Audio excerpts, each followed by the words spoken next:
Now at 5, Joplin High students earn thousands in scholarships without even applying. Plus, teen artists work in real university studios at MSSU's Art Day. Ukrainian President Zelensky returns to the White House for more talks with President Trump as he pushes for more help in the fight against Russia. I'm Erica Brown with more on the high-stakes negotiations. The 4 states' most watched news starts now. Thousands face weather concerns for this weekend's Maple Leaf Parade. Strong storms are expected to move in overnight and linger throughout the day Saturday. And this is KOAM News. I'm Tanya Bach. Let's go straight to the KOAM Weather Center with meteorologist Lindsay Gaffney for the latest forecast. We do have some strong storms potential tonight, more of an isolated threat for our central northern counties, but our big threat comes in on Saturday. You can see where we go up to that level 2 out of 5 risk, mainly along I-44 and south. Now, as we continue to push in through the next couple of days, we are going to see a little bit more of a threat late in the morning and into early afternoon on Saturday. Main threat for these strong storms, 11 a.m. to about 4 p.m., but I'm going to have more details coming up. Thanks, Lindsay.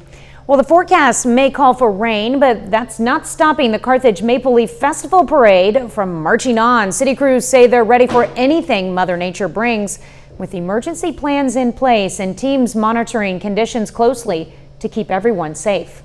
So we would target the area where all of the people are collected and utilize those sirens to let them know that they need to seek shelter. We're confident that we can have the parade and the events of tomorrow without much of a hiccup. Earlier today, the Carthage Rotary Club helped kick off the festivities with their annual Brats on the Square fundraiser. The event supports scholarships for Carthage High School seniors, and club members say they'll be out again during the parade, keeping the community spirit sizzling, rain or shine. Well, hundreds of Joplin High School seniors discover their academic efforts have paid off in an unexpected way. Nearly 600 seniors are receiving scholarship money through VIEW scholarships. Unlike traditional scholarship funds, the students were automatically entered into the Kansas City-based program, with their GPA and SAT scores earning them money for partnering colleges. Ultimate goal is, if you know you're going to college, we want to assist in that process and take some of that burden away from the kids and the families and the parents, because a lot of times they don't know where to turn. But the partnership with VIEW Scholarships has really increased the opportunities for kids. In addition, representatives from several colleges were on hand for the students to speak to and learn about their programs. This is the 3rd year that Joplin High School has partnered with VIEW. High school students from across the region explore their creativity at Missouri Southern's 11th annual High School Art Day. Students work in professional studios with MSSU faculty, trying everything from painting and ceramics to digital design. The event gives students access to tools and techniques they can't get in their own schools. Well, we're doing a couple of things here. One is we're making available studio spaces and equipment that they don't necessarily have access to in a high school. So they're able to expand their knowledge base of what you can do in these particular media. And then we're also, the instructors are all our college professors and other instructors. So they're getting a level of expertise in these media that they don't necessarily get at their high schools. Even for those who do not plan to pursue art as a career, the experience encourages self-expression and focus and shows that art is for everyone.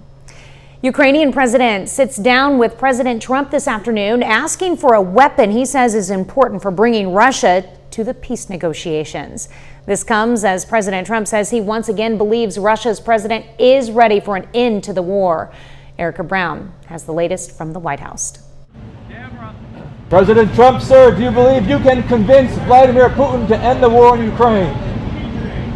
Ukrainian President Volodymyr Zelensky arrived at the White House Friday for talks with President Trump about ending his country's war with Russia. We have to get together. It's a very small group of people.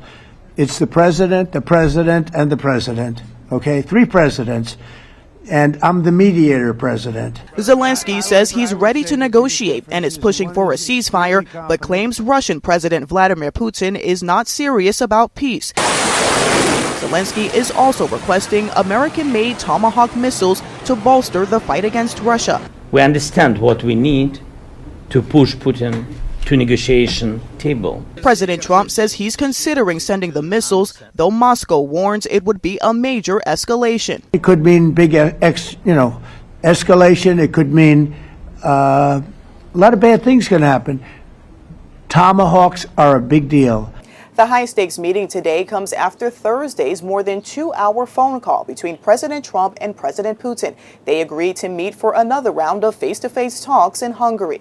Aren't you concerned that maybe the Russian president is trying to buy himself more time? Yeah, I am, but, I've been played all my life by the best of them, and I came out really well. So it's possible, a little time. It's all right. President Trump's last meeting with Putin in Alaska ended without a breakthrough as peace talks appear to stall. But the president says he is confident a deal can be reached to end the war in Ukraine. Erica Brown, CBS News, the White House. Now, a date for the Trump-Putin meeting in Hungary has not yet been announced, but President Trump says it could happen within the next 2 weeks. Still ahead, cities transform unused spaces into complete forest ecosystems.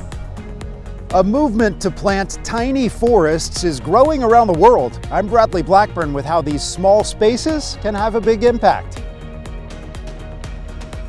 But first, in Health Watch, fitness experts weigh in on the benefits of weighted vest workouts.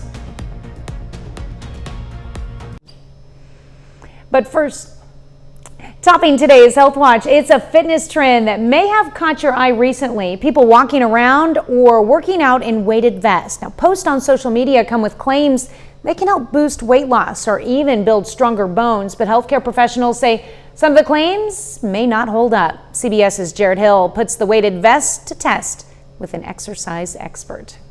I have my weighted vest on. Weighted vests are having a moment in personal fitness. Noam Tamir, a trainer himself, says he started using a vest to boost his morning treadmill walk and get ready for some hiking. This is great because it kind of prepares you for, if you're putting a backpack on with, all the equipment that you need for a hike. Heather Milton, an exercise physiologist with NYU Langone Health, says walking with these vests can enhance a cardio workout and raise your heart rate. But she says data does not support the common claim that walking in a vest improves bone density. Only 20 or 30 minutes of walking, we don't really know if it has the same benefit because it's such a small amount of time. For those looking for benefits, here's a clear place to start. And then this one is adjustable with the weight, right? Yeah, so we're going to start around a 5% of what your body weight would be. Milton says choose a vest with adjustable weight to work your way up. She says a weighted vest can also enhance resistance training if you wear it when lifting weights or doing calisthenics. It stimulates adaptations of building better muscle, bone health, and tendon and ligament health. The latest social media-driven fitness craze comes as about 3 in 5 adults tell health policy researchers at KFF that they use social media to find health information and advice. For Milton, all the TikTok and Instagram posts provide an opportunity to educate her clients. Use that information to tell them whether or not something they've seen is beneficial for them individually. Or if it's not worth its weight in sweat. Jared Hill, CBS News, New York. Experts say there are studies looking at whether weighted vests can reduce the amount of bone loss when people with obesity lose a larger amount of weight. Now, medical professionals always suggest speaking with a doctor before starting a new workout program, especially if you're just beginning a fitness journey. Well, people with strong support from family and friends get a boost to both physical and mental health. A study of more than 30 countries finds social support helps people perform better at work and school. It's growing evidence that social networks are critical for overall health. And what causes an ex-smoker to relapse? Australian researchers found it's often not a strong urge to smoke. Instead, many former smokers who start smoking again say they're simply exhausted of the constant effort needed to avoid smoking. It's called psychological cessation fatigue, and the study found 64% of people who experience it relapse and start smoking again. ER doctors are reporting an alarming rise in eye injuries, and the cause is pickleball. A study published in JAMA found an increase of more than 400 pickleball-related eye injuries between 2021 and 2024, including detached retinas and orbital fractures. Dangerous sport. That's a look at today's health news. A little later, tiny forests pack entire ecosystems into suburban-sized spaces. And we have some strong storms on Saturday. I'm going to have all those details coming up right after this. Well, we do have some strong storms tonight and into Saturday. Let's go ahead and take a look at our threats for tonight. We're looking at a very low tornado chance for our first round of storms that are going to be moving in late tonight and into early Saturday. We could see hail up to quarter size and then winds up to 40-60 miles per hour. That's not our big threat though. Big threat comes in by about 10 to 11 a.m. on Saturday, where we see a 2 to 4% chance of a tornado. These are going to be very brief spin-up tornadoes along the main line of storms. Golf ball sized hail along and south of I-44, and then up to 70 mile per hour winds, again, along and south of I-44. Now, 70 mile per hour winds can trigger a tornado siren, so you want to be mindful of that. We may not get tornadoes, but we could still see very strong wind gusts. Now, our first round of thunderstorms coming in around 3 a.m. to 9 a.m. This is our weaker round of storms. Overnight, you don't get surface heating. You don't get a lot of instability, so we won't have as high of a potential to see any of these really fire up. But our second round, 11 a.m. to 4 p.m., this is prime time. We get surface heating, get a bit of instability built up. Now, it could be hindered because of the morning storms. That could be good for us, but right now, we're still seeing low-grade potential for some severe storms. Now, after this cold front moves through by Saturday, we are in store for very cool temperatures, fall like 60s on Sunday, 70s for the rest of the week. Now, you can see where some storms are already firing up outside of Kansas City along that cold front. We're not getting anything right now. Few clouds moving in, but really most of this is going to be holding off until later on this evening. Now, you can see, taking a look, Indigo Sky Casino and Resort. It's a pretty day out there, warm and very windy. We're seeing winds gusting up to 25-30 miles per hour. And again, our rain chances really aren't kicking up until later on this evening after about 10 p.m. So we get these isolated storm chances until about 4 a.m. on Saturday. Then we go up to these scattered shower chances. And as we head in through Saturday afternoon, we go up to pretty heavy rainfall. So this is when it's hitting the Joplin Metro. That main line of storms along the cold front finally moves in after 10 a.m. So we get a lot of rain, lightning, thunder. Again, brief spin-up tornadoes are possible, hail and wind. It all dies down by about 7 to 8 p.m. Now, temperatures tonight going to be in the mid-60s, so we still have warmer temperatures, a lot of moisture. So everything we want for storms, it's all going to be there. So we could still see some pretty strong storms tomorrow, despite our morning storms hindering any instability. But here goes our first round, 1 a.m. We get a couple of these stronger storms in our very far northern counties. They don't really fire off because, again, we don't have that surface heating instability built up late in the night. By 4 a.m., our second round of isolated storms start to pop up south of I-44 and along the I-44 corridor. Joplin could be getting some rain by about 9 a.m. Looking at mostly these isolated patchy storms ahead of the cold front. That's where we could see our biggest threat for any stronger storms. But when we get to that main line of storms, as that cold front pushes in, here comes that wind threat. And these storms do start to bow out. So again, we could see 60, 70, even pushing up to 75 mile per hour winds with this. By after 11 a.m., we're at 12:30 now. The main line is pushing out of the area, but we're still left with quite a bit of scattered showers, scattered thunderstorm chances that could be producing up to 4 inches of rain along the I-44 corridor and south. That's going to be a good thing for us. We definitely need the rain, but of course, we don't want any flooding. We don't want any severe threat. And that window for our area, Joplin and south, is going to be 11 a.m. to 4 p.m. on Saturday. And then all the rain starts to die down by about 7 to 8. What caught my attention was that cool front you were talking about moving in after the storm. So those cooler temperatures as early as Saturday evening? Yes, we're going to get down to 45 degrees for our overnight low Saturday and 67 for Sunday high. All right, I like the sound of that. See, there's always a silver lining. Yes, there is. All right, thanks, Lindsay. Well, coming up, children train with drones as NATO faces rising airspace intrusions. Topping today's Consumer Watch, enjoying the great outdoors can be a year-round pleasure no matter where you live. And now there's a growing mission to bring the benefits of forest into surprisingly small spaces. Bradley Blackburn has more on the tiny forest movement. Something's growing in Summit, New Jersey. This tiny forest is an entire ecosystem, squeezed in a space the size of a suburban yard. How many different plants are in here? So over 50 species. Donna Gagan Patel says this quarter-acre forest has thrived since it was first planted 3 years ago. We had hundreds of people who volunteered time here helping to prepare the ground for the planting, actually doing the planting, and then watering and weeding the first several years. Summit signed on to a global movement to put small forests in unused urban spaces.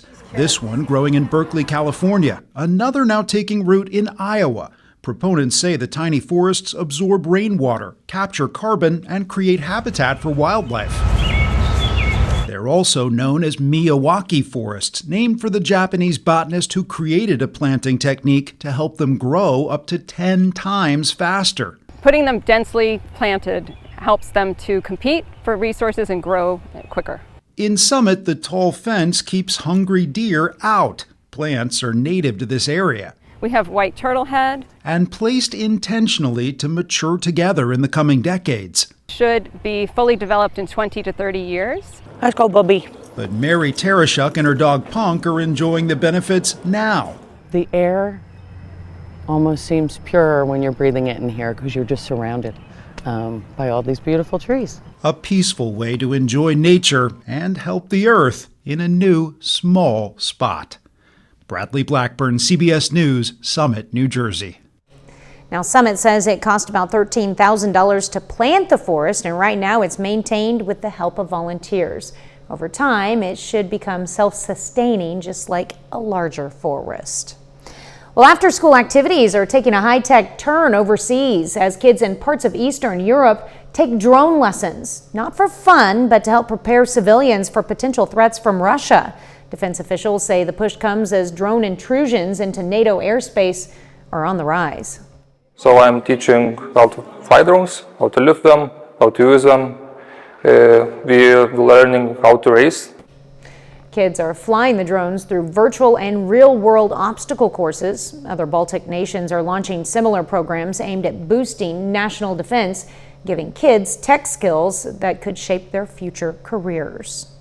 Well, across the world, Google's Street View cameras have been quietly snapping photos for nearly 2 decades, mapping streets, but also capturing moments no one expected. From a motorcycle crash caught in midair to a tiger on the loose, some of those candid, chaotic, and captivating moments are being celebrated as accidental street art at a new exhibition in Denmark. Curators say the collection invites us to rethink how we see technology and the surprising stories it records.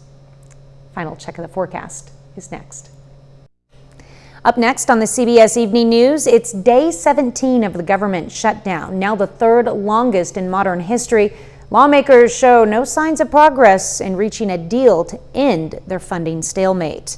Then on KOAM News at 6, learn more about a state leadership study on how Pittsburgh tackles challenges and builds partnerships.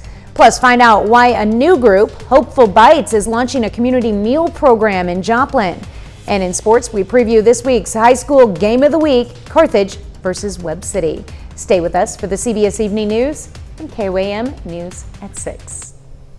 Final check of the forecast. Well, we've got some storms tonight. Those are going to start after 10, 11 p.m. in our northern counties, but our bigger threat for storms after 10 a.m. tomorrow. We've got this window 10 to about 4 p.m. where we could have some severe thunderstorms south of I-44. The rest of us are still seeing storms, but yeah, that severe threat's isolated to almost on the outskirts of our area. So hopefully it stays like that and we don't have to deal with any of the tornado, hail, or wind threat. All right, and you'll be on top of that. I will be. I'll be here. All right, thanks, Lindsay. Thank you for joining us. The CBS Evening News is next, and we'll be back here for KOAM News at 6. See you then. Have a great evening and an even better weekend.